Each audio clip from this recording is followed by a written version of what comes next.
Welcome to Veena's kitchen family vlog. నేను Saturday idli చేశాను. మీరు షార్ట్లో చూసుంటారు.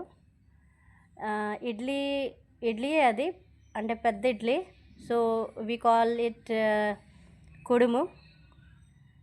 దీంట్లో ఏంటంటే నేను చిన్న ట్విస్ట్, మినప్పప్పు వేసాను. దాంట్లో ఒక tablespoon, not teaspoon వేస్తాను కదా, అది కాదు, టేబుల్ స్పూన్తో నేను మినపప్పు కొంచెం తక్కువ వేసాను. ఇంకా పెసరపప్పు తొక్క ఉంటుంది కదా, దాంట్లో అది వేసాను. సో దానివల్ల ఏంటంటే పర్మనెంట్ అయ్యే ఛాన్స్ చాలా తొందరగా ఉంది.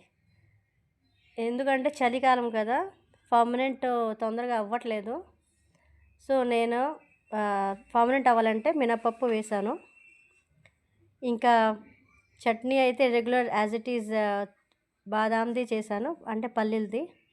సో నా కుడుము చూడండి ఎలాగొచ్చింది, చాలా బాగుంది. హెల్తీగా, నీట్గా చేసుకుంటే, ఏదైనా హెల్తీ అండ్ హైజీనిక్గా చేసుకుంటే మీ ఆరోగ్యం కూడా బాగుంటుంది. సో ఇది వేడివేడిగా తినాలి చట్నీతో. చాలా నైస్ కాంబినేషన్ అండి.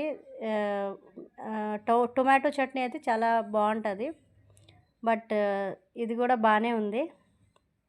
సో ఇలాగా పీసెస్ వైజ్ కట్ చేసుకుంటే ఎవరిష్టం ఎంతరా తింటారు. సో ఇడ్లీ టైపే ఇది కూడా, ట్రయాంగిల్ షేప్లో చేసా. సో ఇది నేను మా బాబుకి ఆ రోజు లంచ్లో పెట్టాను తొందరగా, అన్నం వండలేదు కాబట్టి. Please like my videos. Thank you so much for watching my videos.